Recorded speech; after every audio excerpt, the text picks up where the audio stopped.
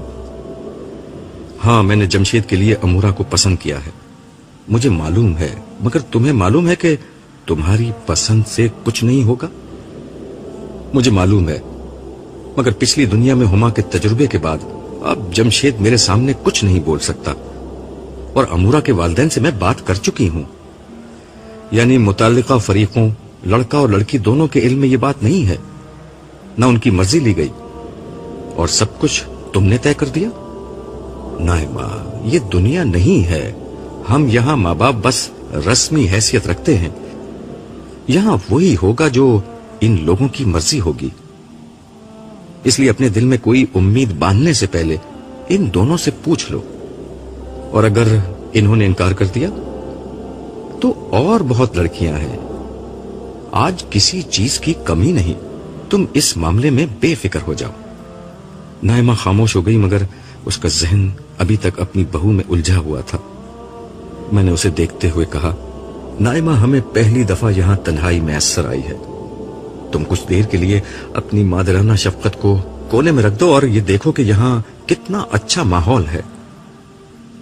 پھر میں نے اس سے کہا، تمہیں یاد ہے نائمہ، ہم نے کتنے مشکل وقت ساتھ ساتھ دیکھے تھے، خدا کا پیغام اس کے بندوں تک پہنچانے کے لیے میں نے اپنی زندگی لگا دی، اپنا کیریئر، اپنی جوانی، اپنا ہر سانس اسی کام کے لیے وقف کر دیا، مگر دیکھو نائمہ، میں نے جو سودا کیا تھا اس میں کوئی خسارہ نہیں ہوا۔ میں تم سے دنیا میں کہا کرتا تھا نا کہ جو خدا کے ساتھ سودا کرتا ہے وہ کبھی گھاٹا نہیں اٹھاتا، دیکھو ہم ہر خسارے سے بچ گئے، کتنی شاندار کامیابی ہمیں نصیب ہوئی ہے، ہم جیت گئے نائمہ، ہم جیت گئے۔ اب زندگی ہے موت ختم، اب جوانی ہے بڑھاپا ختم، اب صحت ہے بیماری ختم، اب امیری ہے غربت ختم، اب ہمیشہ رہنے والی خوشیاں ہیں اور سارے دکھ ختم۔ مجھے تو اب کوئی دکھ یاد بھی نہیں آ رہا۔ ہاں، آج کسی جنتی کو نہ دنیا کا کوئی دکھ یاد ہے اور نہ کسی جہنمی کو دنیا کا کوئی سکھ یاد ہے۔ دنیا تو بس ایک خیال تھی، خواب تھا، افسانہ تھا، سراب تھا، حقیقت تو اب شروع ہوئی ہے، زندگی تو اب شروع ہوئی ہے۔ ذرا سامنے دیکھیے، سما بدل رہا ہے۔ میں نے اس کے کہنے سے توجہ کی تو احساس ہوا کہ واقعی اب شام ڈھلنے کے بالکل قریب ہو چکی ہے، اب مغرب کے جھٹپٹے کا سا وقت ہو رہا تھا۔ مجھے احساس ہوا کہ یہ تبدیلی کسی اہم بات کا پیش خیمہ ہے۔ پیچھے سے ایک آواز آئی، ہاں تم ٹھیک سمجھے، یہ صالح کی آواز تھی۔ وہ میرے قریب بیٹھتے ہوئے بولا، اس تبدیلی کا مطلب یہ ہے کہ حساب کتاب ختم ہو رہا ہے، تمام لوگوں کا حساب کتاب ہو چکا ہے۔ پہلے یہ بتاؤ، تم امورا کو چھوڑ کر کہاں رہ گئے تھے؟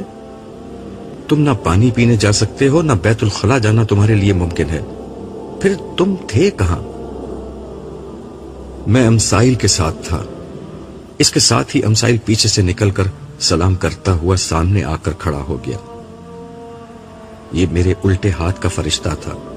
میں نے سلام کا جواب دیا اور ہنستے ہوئے صالح سے دریافت کیا، ان کی وجہ نزول؟ حساب کتاب ختم ہو چکا، اب تمہیں پیش ہونا ہے، ہم دونوں مل کر تمہیں اللہ تعالیٰ کے حضور پیش کریں گے۔ پیشی کا سن کر مجھے پہلی دفعہ گھبراہٹ ہوئی۔ میں نے گھبرا کر سوال کیا، حساب اتنی جلدی کیسے ختم ہو گیا؟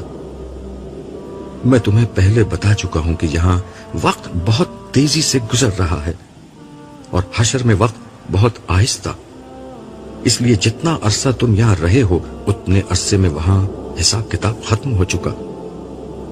وہاں میرے پیچھے کیا ہوا تھا؟ تمام امتوں کا جب عمومی حساب کتاب ہو گیا تو میدان حشر میں صرف وہ لوگ رہ گئے جو ایمان والے تھے، مگر ان کے گناہوں کی کثرت کی بنا پر انہیں روک لیا گیا تھا۔ آخرکار حضور کی درخواست پر ان کا بھی حساب ہو گیا۔ اب آخر میں سارے انبیاء اور شہداء پیش ہوں گے۔